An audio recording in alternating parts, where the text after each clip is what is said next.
সাবিনা বাবির বাড়ি, উঠে বসো।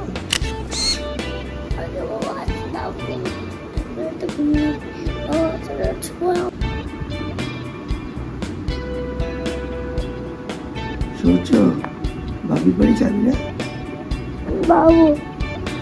উঠে পড়ো তাহলে আছে তাহলে।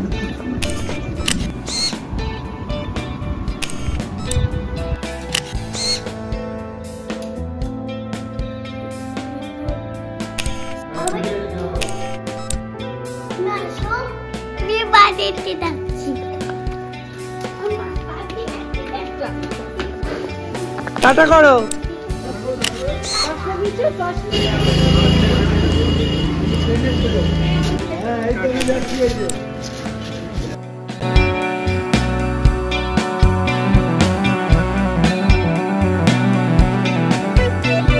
Welcome back to Jinia blogs. Jinia ব্লগসের নতুন একটা ব্লগে তোমাদের সকলকে অনেক অনেক ওয়েলকাম। আজকে একদম লাইফটা ঝাম্পারা পার একদম। কেন বলো? কারণ রোজ আমার প্রচুর কাজকর্ম থাকে, বাট আজকে হাফ বেলার ছুটি পেয়েছি। শুধু যে ছুটি পেয়েছি তাই নয়, আজকে হাফ বেলা বাড়িতে আমি পুরো একা। মিস্টার বিশ্বাস আর সৌর্য বেরিয়ে গেছেন কালনার জন্য। আজকে ওনাদের দুপুরে রাত্রে ওখানে একটা ইনভিটেশন আছে, দিদির বাড়িতে থাকবেন এবং ইনভিটেশনটা অ্যাটেন্ড করবেন। আর সৌম্য চলে গেছে আকাশে ক্লাস করতে। সকালবেলা উঠেছিলাম আমি, তখন বাজে 6টা। 7টা থেকে 7:30টার মধ্যে সৌম্য, সৌর্য, মিস্টার বিশ্বাস সকলে বেরিয়ে গেছে। আর বেরিয়ে যাওয়ার পরে পুরো ফাঁকা বাড়ি আর আমি একা। সুতরাং আজকে আমি আমার নিজেকে দিয়েছি ছুটি। আর নিজেকে নিজে না মাঝে মাঝে ছুটি দেওয়া খুব জরুরি, কারণ নিজেকে নিজে যদি ভালোবাসো তাহলে নিজের ছুটিটাকেও খুব এনজয়েবল লাগে। আর যদি নিজেকে ছুটি নিয়ে মনে হয় অপরাধী, তাহলে ভাই ছুটি নিও না। আমার তো ভীষণ ভালো লাগে। রোজ এভরি ডে মাথায় প্রচুর রেসপন্সিবিলিটিস, প্রচুর কুকিংস, সব কিছু নিয়ে থাকি। আজকে হাফবেলা পিওর পিওর পিওর ছুটি। আজকে আমরা দুবেলাই হোটেল থেকে এনে খাবো, আমি আর সৌম্য ফিরতে ফিরতে নিয়ারলি 5টা 5:30 বেজে যাবে। ও তখন খাবার নিয়ে ফিরবে, আমরা লাঞ্চ তখন করব। আর তার আগে অবধি ওই টুকটাক হাবি যাবি বাড়ির খাবার আমি খেয়ে থেকে যাব, কারণ নিজের জন্য তো রান্না করা ইজ আ বিগ নো। আর সৌম্য বলে দিয়েছে আমি আর তুমি দুজনে একসাথে মজা করব, একটু গেম খেলবো, একটু পড়াশুনো করব। পড়াশুনো তো করেই আসছে, বাড়িতে আর বসবে না। আর তার সাথে সাথে খাওয়া দাওয়া করবো, ব্যাস এইটাই হবে মজা। তারপরে 7:45 সেই যে ঘুমিয়েছি, উঠলাম এখন বাজে 10টা 10। এখন উঠে জাস্ট দুধটা এখন নিয়ে আসবো, এসে চা করব। আর তারপর কোনো রকম চিন্তা ভাবনা মাথায় না নিয়ে সিপ করে খাবো।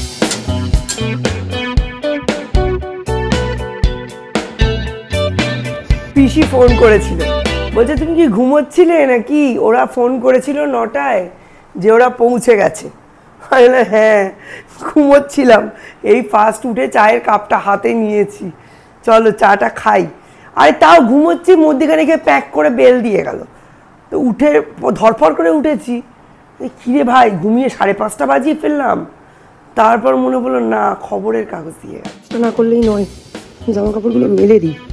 কালকে অর্ধেক শুকিয়েছিল, আজকে বাকি অর্ধেক। কর করে রোদ্দুর উঠেছে আজকে বৃষ্টি হতে পারতো, মেঘলা হতে পারতো টানা, তাহলে দিনটা ভালো করে উপভোগ করা যেত। কিন্তু এই যে কড়কড়ে রোদ্দুর উঠেছে না, এই বিরক্তিকর। ওদের হয়তো যাতায়াতের সুবিধা হলো, বাট বৃষ্টির দিনে ওই চা বা কফির কাপ হাতে নিয়ে ছুটি এনজয় করার মজাটা থেকে আমি বঞ্চিত হয়ে গেলাম। সেটাই টুকটাক যেসব জামাকাপড় সবই শুকনো, একটু মেলে না দিলে ওই ড্রায়ারে শুকনো তো একটু কেমন ময়েস্ট হয়ে থাকে, সেই জন্য। বাজার পত্রিকা ফ্রন্ট পেজ। আজকের কাগজটা আমার কোনো কাজের নয়, কারণ আজকে মিস্টার বিশ্বাস নেই, মিস্টার বিশ্বাস পড়বেন না। আমি গল্পের পাতাটা পড়বো। রবি বাসরীয় ছোট গল্প দিয়েছে, সুখের ঠিকানা। চলো নিচের কাজ সব মিটিয়ে ফেলেছি, ওপরে যাই, সুখের ঠিকানা খুঁজি। বেশ খানিকক্ষণ শুয়ে টুয়ে থাকলাম, শুয়ে টুয়ে থেকে তারপরে মিস্টার বিশ্বাসকে একটু ভিডিও কল করলাম। বলছে সৌর্য নেই, আমার সঙ্গে কথা বলতে হবে কিন্তু। হ্যাঁ হ্যাঁ তোমার সাথেই কথা বলবো, সৌর্যের জন্য ফোন করিনি আমি, সৌর্য ঠিকই থাকবে। অনেক দিন পর বাবিকে পেয়েছে, দিদিকে পেয়েছে, প্রীতিকে পেয়েছে, ওর আর আনন্দ দেখে কে। যাই হোক, মিস্টার বিশ্বাস বলছে তুমি কেমন মুডে আছো, খুব দুঃখ পাচ্ছ? আলাম I am in a wacky mood, আমি খুব ভালো মুডে আছি, একদম এসব নিয়ে কোনো চিন্তা করো না বলে বসে বসে গল্পটা পড়লাম। ওই যে কাগজটা নিয়ে এসেছি রবিবাসরী, ওটা পড়লাম।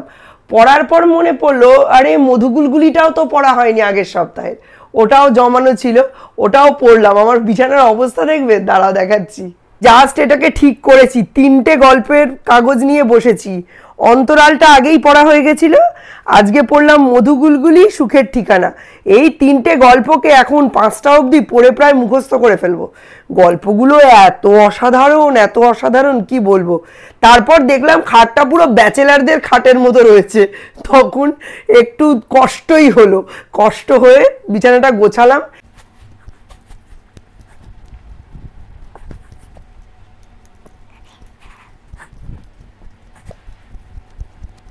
এই যে অন্তরাল গল্পটা, এই অন্তরাল গল্পটার একটা জিনিস আমি তোমাদের সঙ্গে শেয়ার করব, যেটা তোমাদেরও হয়তো বাস্তব জীবনে কাজে লাগতে পারে। আমি হঠাৎ করে এই গল্পটা পড়তে গিয়ে একটা অদ্ভুত সিমিলারিটি পেয়েছি। চলো গল্পটার 2টো পোর্শন একটু দেখে নিই। গল্পটা মূলত হাজব্যান্ড ওয়াইফের গল্প। তার মধ্যেই জানা যায় দুজনেই চাকুরিরত এবং চাকুরিরতা। তারা অফিসে গিয়ে জানতে পারে তাদের শ্বশুর মশাই দোতলার সিঁড়ি থেকে পড়ে গিয়ে সাংঘাতিক আহত। তো সেখানে ওয়াইফের একটা জায়গা আমি তোমাদের একটুখানি পড়ে শোনাবো। এই দেখো এই জায়গাটাতে। আচ্ছা অনি, বাবা উপরে কেন গিয়েছিলেন বলো তো? সব কিছু তো নিচেই, বাড়ির সামনে হাঁটাহাঁটি করলে যদি হতো তাহলেও না হয় বুঝতাম।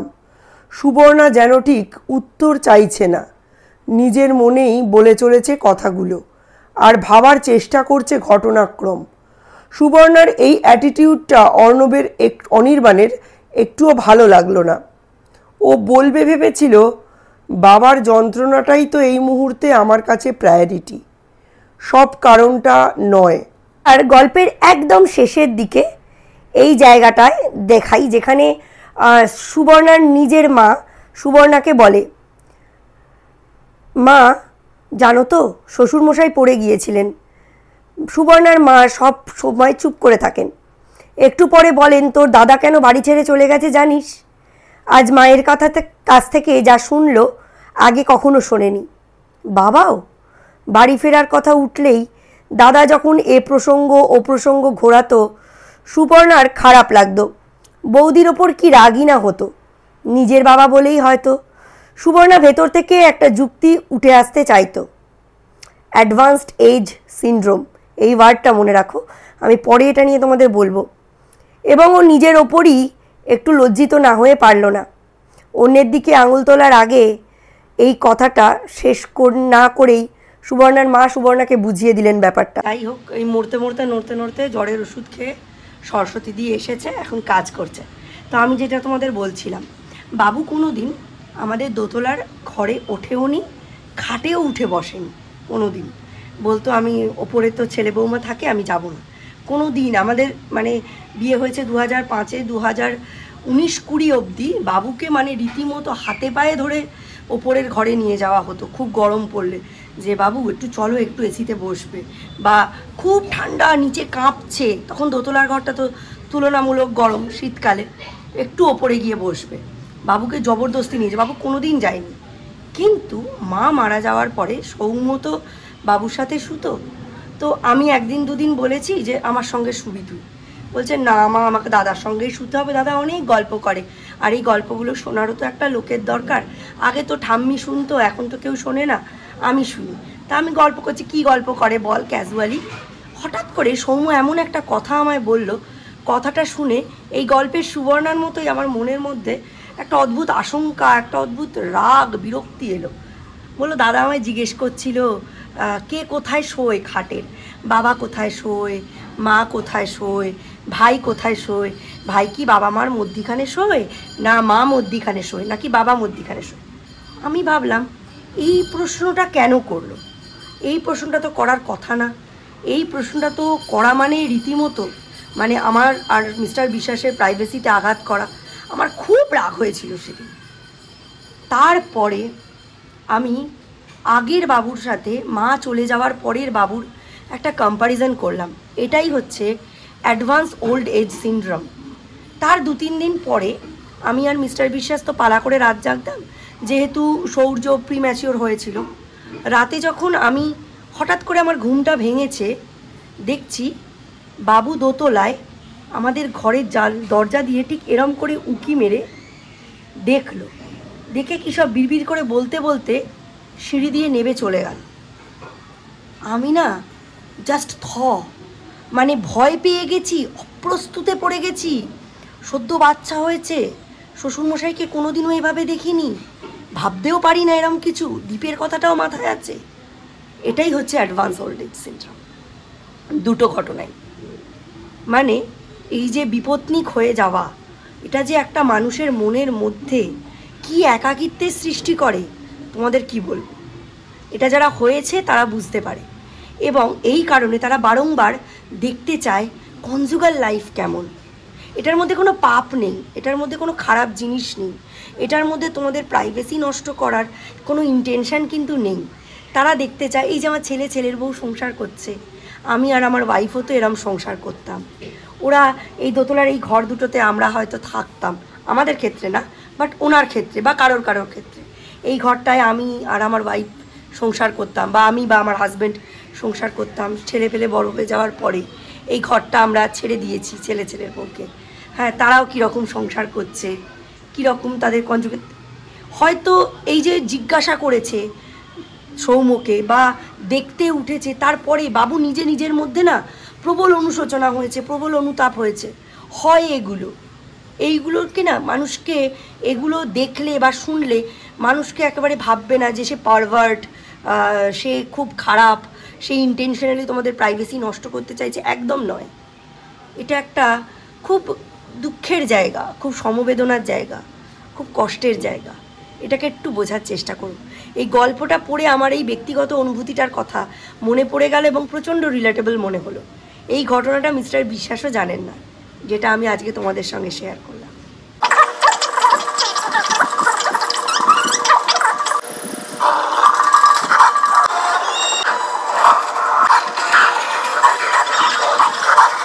আছে মটন বিরিয়ানি ফ্রম আলিশান।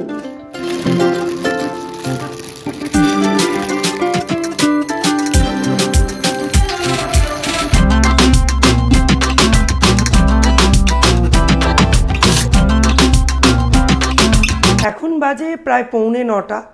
বিকেলবেলাটা একদমই আমরা ব্লগ করিনি। আমরা ব্লগ লাস্ট করেছি তখন বাজে এই 5:30। তো ওই সময়ের পর থেকে 5:30, 6টা নাগাদ দীপ গিয়ে ঘুমোলো। এখন 9টা বাজে, এখনও অবধি দীপ ঘুমিয়েই যাচ্ছে। আমি জানি না রাত্রে খেতে পাবো কি পাবো না। আমায় বলেছে রান্না করবে না, আমি নিজে অর্ডার দিয়ে ফ্রাইড রাইস, তন্দুরি রুটি আর বাটার চিকেন নিয়ে আসবো, এটাই আমরা সবাই খাবো। আমি জানি না ফ্রাইড রাইসের সঙ্গে বাটার চিকেন কেমন লাগবে, ভগবান জানে। ওর ইচ্ছে। তো যাই হোক, এখন একটু গার্গেল করবো, গলাটা ভীষণ পেন করছে, গার্গেল করবো। এতক্ষণ আমি তো অনেকক্ষণ উঠে গেছি, বাট এই শুয়ে ফোন ঘাঁটছি, কখনো রিলস দেখছি, কখনো শর্টস দেখছি, স্পেশালি বিগ বসের জিনিসগুলো দেখছি, বেশ ভাল লাগছে। আমি অ্যাকচুয়ালি না অত গভীরে গিয়ে ভেবে বিগ বসটা দেখি না। অনেক মানে ইনফ্লুয়েন্সার এসছে, অ্যাকচুয়ালি অনেকেরই একটা কোয়ারি থাকে, প্রতি বছর অনেক হাইফাই লোকেরা আসে, অ্যাক্ট্রেসরা আসে। তো এবছর এত ইনফ্লুয়েন্সার কেন, এত কন্টেন্ট ক্রিয়েটার কেন? অ্যাকচুয়াল ব্যাপারটা হচ্ছে ইউটিউব এখন হচ্ছে লিটল কি বলে এটাকে, বোকা বাক্স, লিটল বোকা বাক্স। হ্যাঁ, একটা দারুণ জায়গা। মানে আগে সিনেমার যে ছড়ানো ব্যাপ্তিটা ছিল, আগে সিনেমা বা সিরিয়ালের যে ব্যাপ্তিটা ছিল, সেই জায়গাটা অনেকটা দখল করে নিয়েছে ওটিটি আর এই যে ইউটিউব। তো সেই কারণেই কন্টেন্ট ক্রিয়েটারদের প্রচুর ভিড় এবারে বিগ বসে। এটা নিয়ে নেগেটিভ পজিটিভ সব রকম কথাই হচ্ছে। সব কথায় কান দেওয়ার দরকার নেই। আমার যেটা মনে হলো আমি সেটাই বললাম তোমাদের। আর এটা ছাড়াও আরেকটা ব্যাপার যে শুধু বিগ বস নয়, তুমি জি বাংলাতেও এরকম দিদি নাম্বার 1 শোটাই চলে কন্টেন্ট ক্রিয়েটারদের ওপর। আর কি মানে পৃথিবীতে, ইন্ডিয়াতে, ভারতে, ওয়েস্ট বেঙ্গলে আর কি কোনো প্রফেশন নেই? শুধু কি কন্টেন্ট ক্রিয়েশনই আছে? তো মনে থাকতে থাকতে এইদিকে তালা ফালা দিয়ে দিয়েছি, ওপরে জলও তুলে নিয়েছি। এটা মিস্টার বিশ্বাসের ডিউটি, যেটা আজকে আমায় একবার মনে করিয়ে দিয়েছেন, তাই আমি আর দেরি করলাম না। আমি একেবারে এখনই তালা টালা দিয়ে দিলাম, পরে আবার ভুলে গেলে আবার বকা টকা খাবো। এবার ভাবছি সৌম্যকে একটু ডাকি, ডেকে বলি ভাই কিছু খাবার থাকলে অর্ডার দিয়ে রাখ, যখন খাবি খাবি। কি ঘুমোচ্ছে। চিকেনের কোনো আইটেম নিয়ে নে, চিলি চিকেন হতে পারে, বাটার চিকেন হতে পারে, কড়াই চিকেন হতে পারে, এরম টাইপের ড্রাই, আর তার সাথে রুটি টাইপের কোনো জিনিস, যেটা আমরা 9:30 অর্ডার দিয়ে 11:30 খেতে পারি, মানে শুকনো হবে না। আমি জানি না, ওই বাটার গার্লিক নান টাইপের হয় না, ওগুলো ঠিক থাকবে?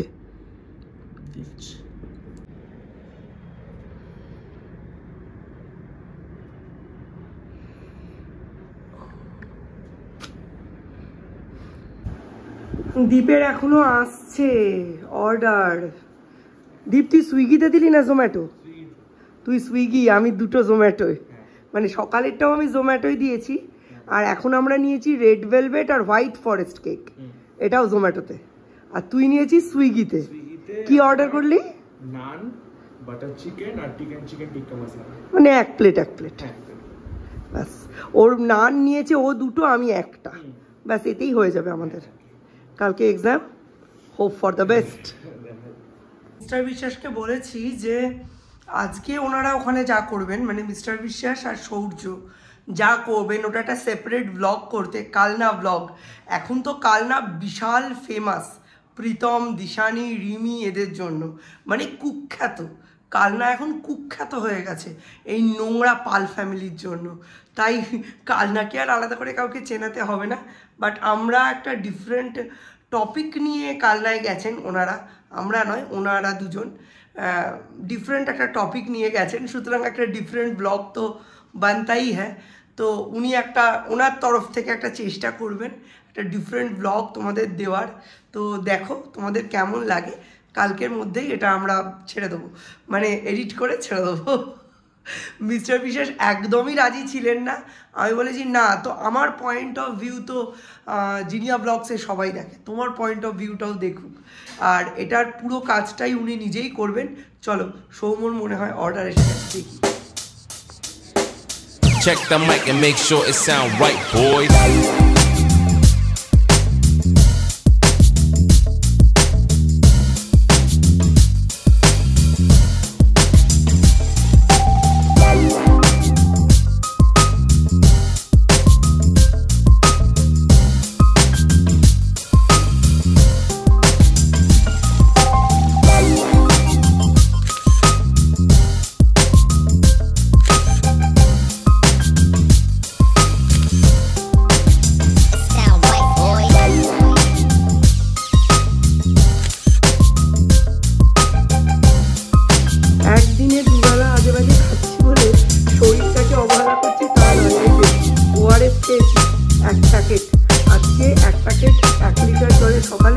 বিরিয়ানি খাচ্ছ, একদিকে নর্মেট্রো চিল আর ওয়ারেস এসব খাচ্ছ, একই অবস্থা। রাত্রেবেলা রুটি চিকেন, দুপুরে বিরিয়ানি, মাটন বিরিয়ানি আবার, আর সঙ্গে ওয়ারেস, কি কম্বিনেশন, সেই ফেটাল কম্বিনেশন হয়ে গেল।